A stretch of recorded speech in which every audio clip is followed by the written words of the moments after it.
રાજનીતિ એક એવો ખેલ છે કે જેમાં લોકોનું ધ્યાન ભટકાવવું, કોઈ પણ મુદ્દાથી ધ્યાન ભટકાવવું બહુ સહેલું છે. આજે વાત કરવી છે કે ગુજરાતમાં કેવી રીતે દારૂ અને ડ્રગ્સથી શરૂ થયેલી વાત હવે કઈ જગ્યાએ પહોંચી ગઈ છે ને હવે શેની ચર્ચા થાય છે. નમસ્કાર, હું છું ઉજ્જવલ અને આપ જોઈ રહ્યા છો નિર્ભય ન્યૂઝ.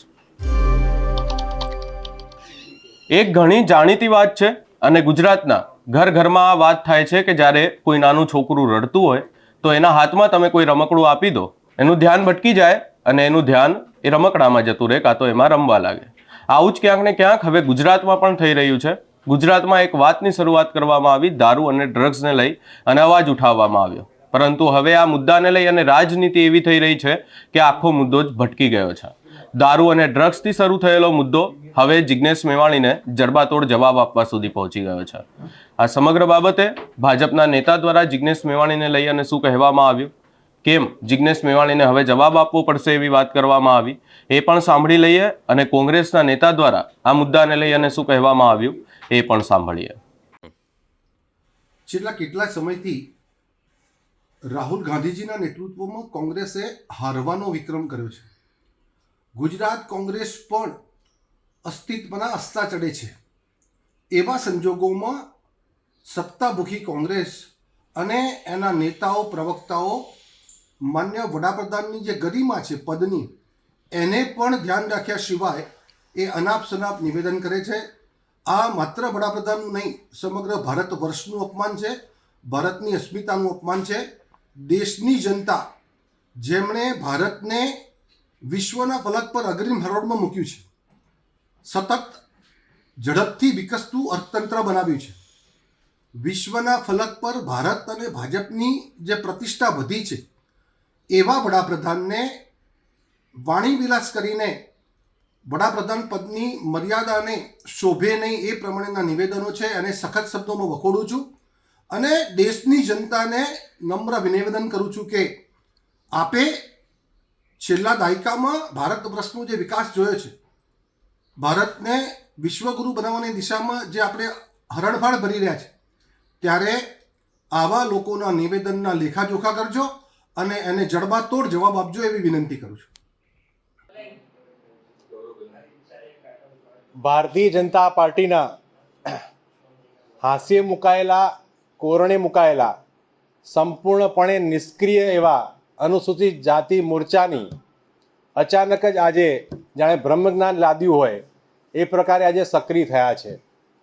આટલા વર્ષોમાં ગુજરાતમાં જે પ્રકારે દલિત પર થતા અત્યાચારોની વાત હોય, મહિલા પર થતા અત્યાચારની વાત હોય, આ એક પણ મુદ્દે હરફ ન ઉચ્ચારનારા આ અનુસૂચિત જાતિ મોરચાના વિભાગના વડા આજે અચાનક જ એમને દલિતોની ચિંતા થઈ ગઈ છે, દલિતો વિશે બોલતા થયા છે.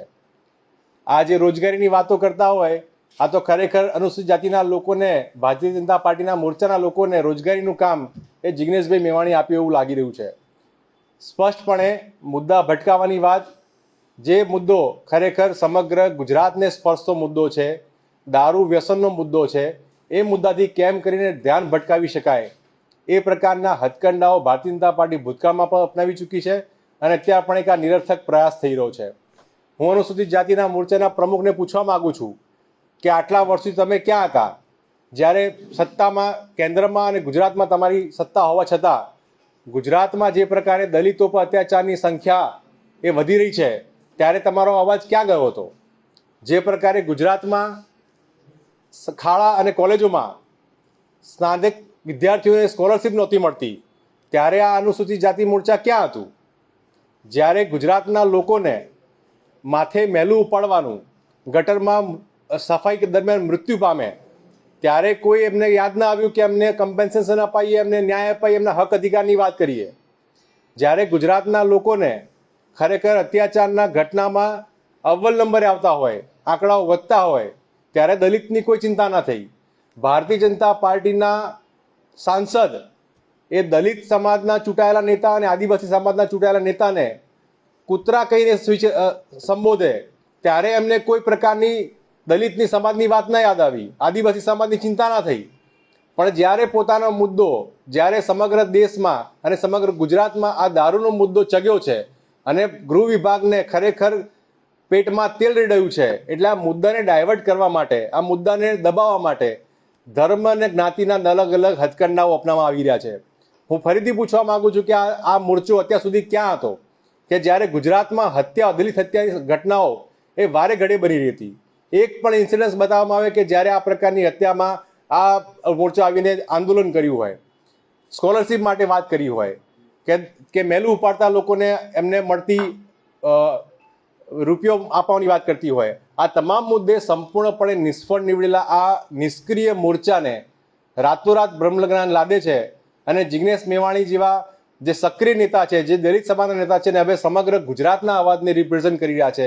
જે ડ્રગ્સ અને મુદ્દો જે છે એ તમામ ગુજરાતીનો સ્પર્શતો મુદ્દો છે, અને એના કારણે ક્યાંક ને ક્યાંક જે બુટલેગરોની વકીલાત કરતી સરકાર છે એના પેટમાં જ્યારે તેલ રેડાયું છે, ત્યારે આ સરકારને આ મુદ્દો ડાયવર્ટ કરવા માટે મોરચાને સક્રિય કરવાનો વારો આવ્યો છે. સંવિધાન પર વાત ન કરતી આ ભારતીય જનતા પાર્ટીએ સંવિધાનના દિવસોને ઉજવવાની વાત કરવામાં આવે, એટલે આ સ્પષ્ટ દેખાડે છે કે ગુજરાતમાં દલિતોની ચિંતા નથી, આદિવાસીઓની ચિંતા નથી, પણ કેમ કરીને મારો ધંધો, મારો બુટલેગર થકી થતો ધંધો એ સેફ રહે, એ રૂપિયા આપતો ધંધો રહે, અને દારૂ ડ્રગ્સનો મુદ્દો જે છે એ ડાયવર્ટ થઈ જાય, એ માટેની આખી આ કવાયત આપણે જોવા મળી છે. પણ હું સ્પષ્ટપણે માનું છું અને આપણા માધ્યમથી સમગ્ર ગુજરાતની જનતાને કહેવા માગું છું કે આ પ્રકારના હથકંડાઓથી ગુજરાતના નાગરિકો એ ડાયવર્ટ થશે નહીં. ગુજરાતના નાગરિકો સમજી ગયા છે કે જે પ્રકારની હથકંડામાં જે પ્રકારની કામગીરી છેલ્લા 30 વર્ષમાં ગુજરાતે જોઈ છે, ડ્રગ્સ અને દારૂનું એપી સેન્ટર તો ગુજરાત હતું જ, એ પ્રવેશ દ્વાર તો હતું જ, પણ હવે નશાખોરીનું એ એપી સેન્ટર બન્યું છે.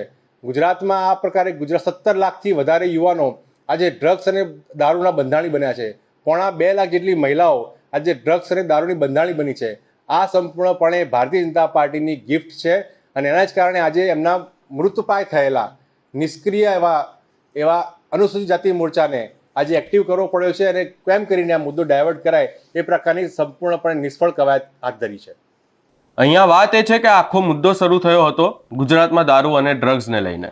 ત્યારબાદ આ વાતને લઈ અને ભાજપ નેતાઓ દ્વારા કોઈ જવાબ નથી આપવામાં આવ્યો કે કોઈ પણ વાત હોય, પરંતુ હવે જવાબ આપવામાં આવી રહ્યો છે કે જિગ્નેશ મેવાણી કેવી રીતે વાતો કરે છે. જિગ્નેશ મેવાણીની ભાષાને લઈને જવાબ આપવામાં આવ્યો છે. કહેવામાં આવ્યું છે કે જિગ્નેશ મેવાણી અનાપ શનાપ નિવેદનો આપે છે, વડાપ્રધાનના પદને શોભે નહીં એવી વાત કરવામાં આવે છે. અહીંયા બીજી તરફ જવાબ આપવામાં આવ્યો કોંગ્રેસ તરફથી કે આખો મુદ્દો ભટકાવવામાં આવી રહ્યો છે. વાત કરવામાં આવી જોઈએ દારૂ અને ડ્રગ્સના મુદ્દે, પરંતુ વાત કંઈક અલગ જ મુદ્દે થઈ રહી છે, અને હવે આખો મામલો અલગ જ જગ્યાએ જતો રહ્યો છે.